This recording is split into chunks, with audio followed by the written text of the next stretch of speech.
Tervist, mina olen Illar Kohviinevalt ja täna on reede 15. mai aastal 2020 ja tahaks rääkida kõigepealt ühest uudisest, et lõpuks siis 18. mail ehk siis esmaspäeval avatakse siis ka Tori uus bussijaam.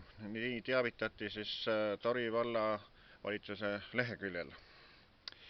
Aga ma tahaks edasi ka Tori vallavalitsusest rääkida, et kuidas Tori vallavalitsuses nii-öelda teenindatakse jälle elanike näo järgi. Alustaksin sellest, et siin juba mitu aastat tagasi oli selline asi, et kuna mul vend elab ka Toris, niinimetatud õpetajate majas ja kunagises õpetaja Juta Musta korteris. Juta Must, ta poeg on Aadu Must, kes on poliitik, ja siis lapselaps on Kadri Simson, kes on samuti poliitik. No see selleks.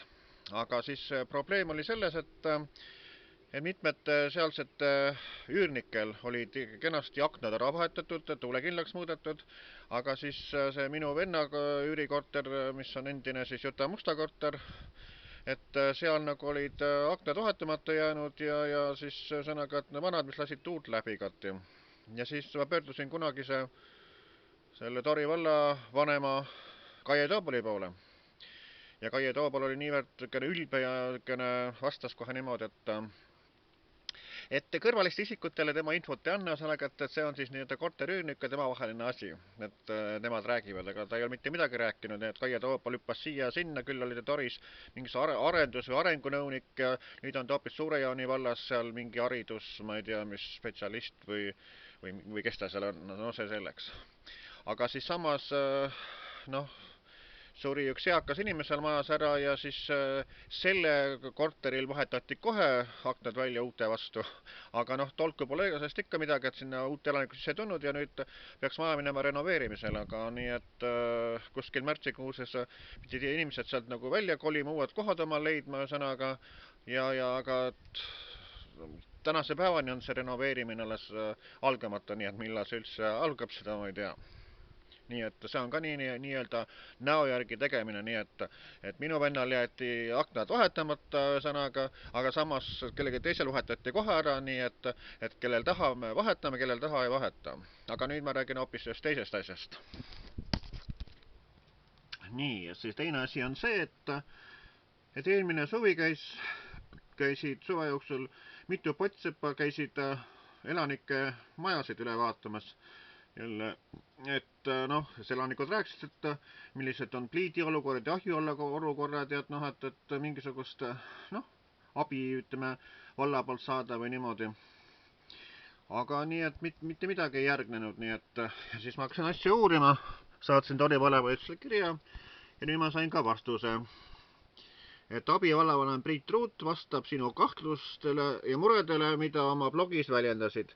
Kahjuks oli seal väärinfot. Väga paljud kodud said tänu projektile tule ohutamaks, seetõttu saadame sulle vastuse.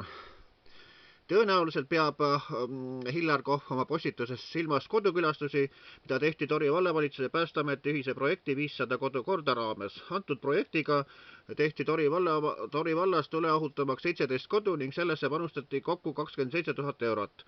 Kodudesse investeerimisel võeti arvesse vajaliku investeeringu mahtu, elanikke ning selle majanduslikku ja sotsiaalset hakkama saamist. Kodud, kuhu investeerimine oli otstarbekas, sõeluti välja vallaametnike ja päästeametnike ühise arutelu tulemusena. Kuna otsuse tegemise üheks aluseks oli tööde maksumus, mille väljaselgitamiseks oli vajalik saada hinnapakkumisi, siis sel põhjusel külastasidki erinevaid kodusid pottsepade elektrikud ja õhkssoojuspumpade paigaldajad, et teha kindlaks vajalike tööde maht ja nende maksumus. Vastab tõele, et Soomaal oli 2 kodu, mida küll külastati, kuid kuhu projekti käigus ei investeeritud, sest ühe objekti puhul said elanikud vajalike töödega oma jõududega hakkama ja teise puhul kujunes investeeringu maksumus ebaproportsionaalselt suureks. Mis puutub kuludesse 130 euro küttepuude gaasi igakuisesse kompenseerimisse toimetulekutoetuse saajatele, siis seda reguleerib vallas vastav kord, milleks on toimetulekutoetuse määramiseks eluruumi alaliste kulude piirmäärade kinnitamine. Seda siis mulle vastati Tori vallavalitsusest. Ja selle kirjaostusele ma kommenteeriks selles edasi, et mis puutub nende Soomaa 2 elaniku neid vajadusi, ühesõnaga, et see üks, kes seal Riisal on, temaga ma olin just siin ühel õhtul heissen talle ja siis küsin, et kuidas olukord on, et kas on midagi aidatud teha ja siis ütles, et ei ole teda aidanud mitte keegi, et kõik on samas olukorras, et pole tal ei, ma ei tea, kive ega mitte midagi, et see jäeti sinnapaika. Ja samas üks teine soovis, et tema pliidimüürile pannakse sellised tahmaluugid või sellised asjad, et oleks lihtsam, kui sa müüri puhastad selle tahma selle harjaga või sellega, et siis oleks lihtsam, et ei pea kogu aeg, et kivi eest ära kopsima ja pärast uuesti kivi saviga tagasi panema, et oleks ju lihtsam tahmaluuk lihtsalt lahti teha ja siis tahma ära võtta, aga ju siis oli see ka siis Tori vallavalitsusele nii suur investeering, et tahmaluukide vanem jäeti ära, ühesõnaga, et selle kohta jääb järjekordselt öelda, et kõik, mis toimub Tori vallas, kõik toimub näo järgi. Kellel tahame midagi teha, aidata, sellele teeme ja kellel ei taha, see tehku ise või tehku, mis tahavad.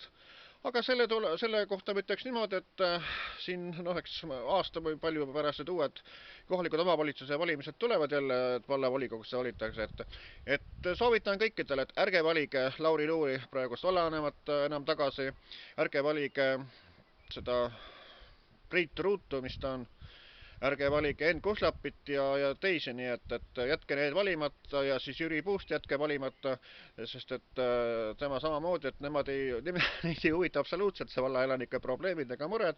Nende huviks on see, et sõita ringi ja kulutada jälle nii-öelda maksumaksja raha ja siis, et saada omale kuupalka teenida, et see on nende huvi, et mis rahvaga toimub, see neid ei huvita, nii et uutel kohalikel valimistel ärge valige nende poolt, et valigem uued ja vaatame, et kes on rahva huvides ka väljas. Nii soovitan mina, Iljar Kohv Viinaualt.